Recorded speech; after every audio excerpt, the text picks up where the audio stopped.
Hello ladies and gentlemen, and welcome back to another fragrance review. Thank you all very much for tuning in. Your support means a lot to me. And in this video, we're going to be taking a closer look at a fragrance by the company Carner Barcelona, and the fragrance goes by the name El Born. Now this here is a 2014 release. I don't have a perfumer for it.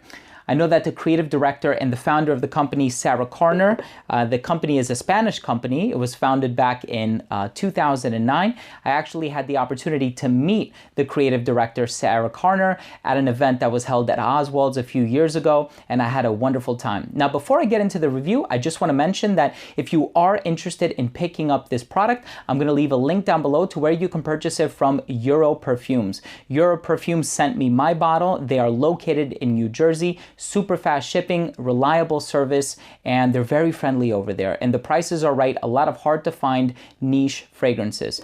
Now, this fragrance is one of my favorite fragrances ever. And I originally smelled it at Mint New York in New York, and I thought to myself, man, this smells incredible. And I knew that I had to put it in my collection eventually. So I'm excited to tell you guys what I think about the smell. Let's start things off by taking a look at the presentation. So here on the box, you have the name of the company, the name of the fragrance down below, concentration and the size in a very small print. The box opens up just like this, and the bottle rests on the inside. It doesn't have a silk insert or anything. It doesn't have a nice little bed or anything, but it's still a very nice presentation. And then on the back here, you have the ingredients. You have the UPC code down here at the very bottom, pretty much everything you're gonna need. And then as far as the bottle is concerned, here it is, very nice bottle. You have the name of the fragrance company engraved into the cap. This is a wooden cap. It's kind of heavy, but not really. You also have a sticker at the bottom with your information. The distribution on this one is great, and this stuff smells amazing. Let's go ahead and start off the review. Now, it's very hard to classify this fragrance, but it does have gourmand elements. It does go into gourmand territory a bit, although it's hard for me to say it's fully a gourmand. It starts off with this beautiful creamy vanilla note. I've had a few people smell it and they say, wow, this reminds me of ice cream.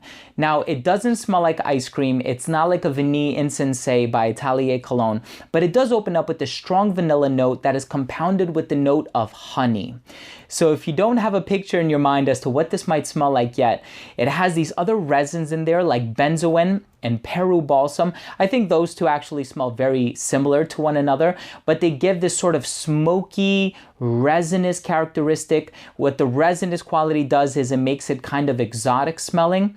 And then it has this note of angelica, which it has a spicy nature, a spicy olfactory profile.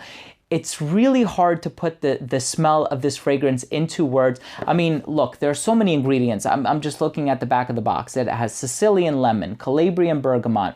It has heliotrope, Egyptian jasmine, Madagascan vanilla absolute, Australian sandalwood, and musk.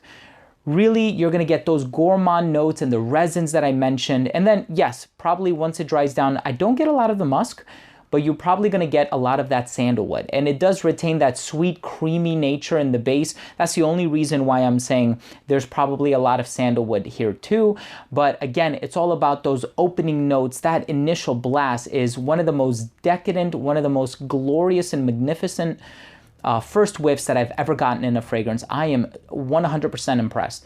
Now, I see this fragrance being more of a high-scale, luxurious type of a scent. And the price is pretty reasonable too. But with this fragrance in particular, I would not wear this casually just because it has so much personality. It has so much diversity in terms of the range of notes. It has so much that it's capable of evoking. It's a powerful scent that I really don't see myself wearing this one casually. I see myself wearing this one formally when I'm really trying to impress somebody, but also when I want somebody to get close to me because it is an alluring scent. I want to go ahead and finish things off with my rating. First up, I took a look at the uniqueness and the overall smell. This scent is incredibly unique. I have never smelled a fragrance like this before. Now, there are a lot of fragrances out there that have vanilla and benzoin. I mean, think of any number of fragrances that contain an amber accord, but this one still manages to do things differently. It's incredibly unique, and I'm very impressed. In terms of overall smell, it's very pleasant, and you would think that, oh wow, it's so woodsy and it's resinous and no, it's not going to be daring because it has those gourmand overtones. There are times when it even smells boozy because of how natural that vanilla smells, that Madagascan Vanilla Absolute. It's really a fragrance you have to try. It's a must try. Next up, longevity is solid. You're going to get about 10 plus hours. I can tell you one thing, I sprayed this on my hand, washed my hand several times, went to sleep, woke up the next morning, and there was still the remnant of this fragrance on your skin. So longevity is no slouch. Projection is great for the first 3 hours. And then even then, it doesn't become a skin scent up until about the 8th hour of application. So we're talking really good projection, really good longevity. Versatility might be compromised a little bit because this is strictly for the colder seasons. I think it is a unisex scent. I think anybody can wear it no matter what age you are. You can be a young professional. You can also be an established gentleman. And then lastly, presentation is gorgeous. This is a 5 out of 5 for me. I love this smell. Above all, even if it didn't have the presentation, even if it didn't have a cool name, even if it didn't have all of these other characteristics and attributes about it, I would still give it a 5 out of 5 on the scent alone. This is one of the most amazing fragrances I have ever tried. I would put my reputation on this scent. I am angered by the fact that this scent has been out since 2014, yet the only fragrance people are talking about, for the most part, from this house is D600. And it's like, yeah, that's a great scent. It's a great iris. And then Renee came along and he started talking about Tardes, and I smelled that again. And yes, that's an amazing scent too. But people need to talk about this scent. Elborn, what an amazing scent. Guys, do yourself a favor. Get a sample. You will not regret it. So there you have it, ladies and gentlemen. Thank you so much for watching. That was my review of Elborn by Carner Barcelona. Once again, if you're interested in checking out this fragrance, I'm going to leave a link to Euro Perfumes down below. They are the ones who hooked me up with this bottle, so very special thank you to them. And also, please don't forget to subscribe for future videos, top 10s, giveaways, unboxings, and a lot of other fragrance-related content. Remember, I smell well, so you can smell good. We'll see you in the next episode. Take care.